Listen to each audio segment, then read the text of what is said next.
आज गरीबी और बेरोजगारी एक आम समस्या हो गई है। गरीबी के कारण आज गांव के नवयुवकों के लिए पढ़ाई तो दूर, 2 वक्त की रोटी तक जुटाना मुश्किल होता है। ऐसे में पढ़ने की ख्वाहिश होते हुए भी ये नवयुवक पढ़ाई को तरजीह नहीं देते हैं। ऐसी परिस्थितियों को देखते हुए भारत सरकार इन नवयुवकों के लिए अनेकों योजनाएं चला रही है। साथ ही साथ कोई हुनर हासिल कर सके, अपने पैरों पर खड़े हो सके, इसके लिए इन्हें निःशुल्क प्रशिक्षण भी दिए जा रहे हैं। इसी के तहत आसाम के गुवाहाटी शहर में बसे खईकुची के SIRD सेंटर में भी एग्रीकल्चर मशीनरी, बैम्बू आर्ट और बिजली से संबंधित विषयों पर प्रशिक्षण दिए जा रहे हैं। ये तो हमारा SIRD ट्रेनिंग सेंटर है, रिसोर्स सेंटर है। यहाँ में हम उसके बाद उसको हम यहाँ बुलाया जाता है। यहाँ उसको ट्रेनिंग दिया है। ट्रेनिंग ये हमारा गवर्नमेंट स्कीम है।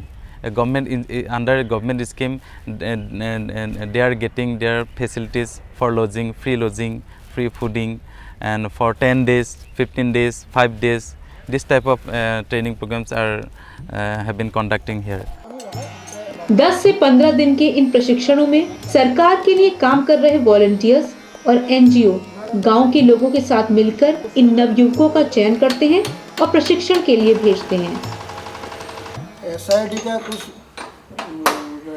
फैसिलिटेटर रहता है। वो लोग गांव में वो लोग लड़का लोग को सिलेक्ट करके पहले ग्रुप फॉर्म करता है। ग्रुप फॉर्म सिलेक्ट करके ग्रुप फॉर्म करता है। ग्रुप फॉर्म करके इसको हम लोग को यहाँ के लिए ट्रेनिंग के लिए भेजता है। ट्रेनिंग के भेजने के टाइम में ये होता है कि वो लड़का लोग क्या कौन सा सब्जेक्ट के ऊपर में वो लोग मैंने लोन लेना चाहता है, मतलब इंटरेस्ट है जिस सब्जेक्ट का ऊपर में हम लोग ये लोग इंटरेस्ट आता है उसी का सब्जेक्ट के ऊपर में यहाँ में ये लोग ट्रेनिंग का ये करते हैं। SIRD के इन प्रशिक्षणों में इस तरह पढ़ाया जाता है जिससे नवयुवक उस विषय के बारे में पूरा जान सकें और आगे काम करने में पारंगत हो सकें। हम लोग पहले हम लोग को थियोरेटिकल 1 दिन का थियोरेटिकल क्लास होता है, उसका ऊपर में हम लोग का पावर टिलर का ऊपर में जो मेंटेनेंस का ऊपर में उसको बोलता हूँ।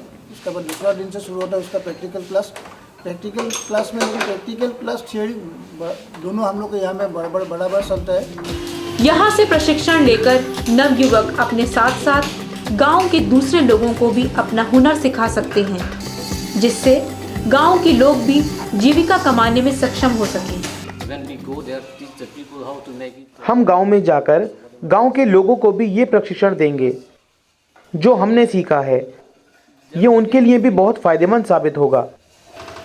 प्रशिक्षण के बाद काम शुरू करने के लिए इन नवयुवकों को मशीन खरीदने के लिए SIRD द्वारा 25% सब्सिडी भी दी जाती है और बाकी के पैसे इन्हें बैंक से लोन लेना होते हैं। लेकिन काम शुरू करने तथा सब्सिडी और लोन के लिए इन्हें 5 युवकों का समूह बनाना जरूरी होता है। इसलिए इन्हें प्रशिक्षण के बाद ही 5 के समूह में बांट दिया जाता है। 2 प्रकार का स्कीम चल रहा है अभी। एक तो इसका लोन है और एक है आपका मशीन में इसको 25,000 सब्सिडी मिलता है। जैसे कि अगर ये लोग 35,000 का मशीन खरीदते हैं तो हम लोग SIRD की तरफ से 25,000 देते हैं यहाँ पे, और बाकी 10,000 ये ड्राफ्ट बनाते हैं माइक्रो बॉस के नाम के, और इसी के द्वारा वो लोग काम शुरू कर सकते हैं। प्रशिक्षणों के बाद ये युवक आसानी से अपने पैरों पर खड़े हो सकते हैं और एक अच्छी जीविका कमा सकते हैं। काम शुरू करेंगे तो उन लोगों का भविष्य में अच्छा आमदनी हो सकता है। जैसे कि ये लोग अगर कोई इंटरनेशनल ट्रेड फेयर या हम लोग का नेशनल ट्रेड फेयर, उसमें वो ये सब सामान दे सकते हैं। SIRD के इन प्रशिक्षणों से इन नवयुवकों को एक हुनर तो हासिल हुआ ही है, साथ ही साथ इनके अंदर कुछ करने का आत्मविश्वास भी जागा है। मेरा आशा है कि लास्ट में अपना मैकेनिकल बन जाऊंगा, पावर टिलर का। मैं घर जाकर खुद का एक शॉप।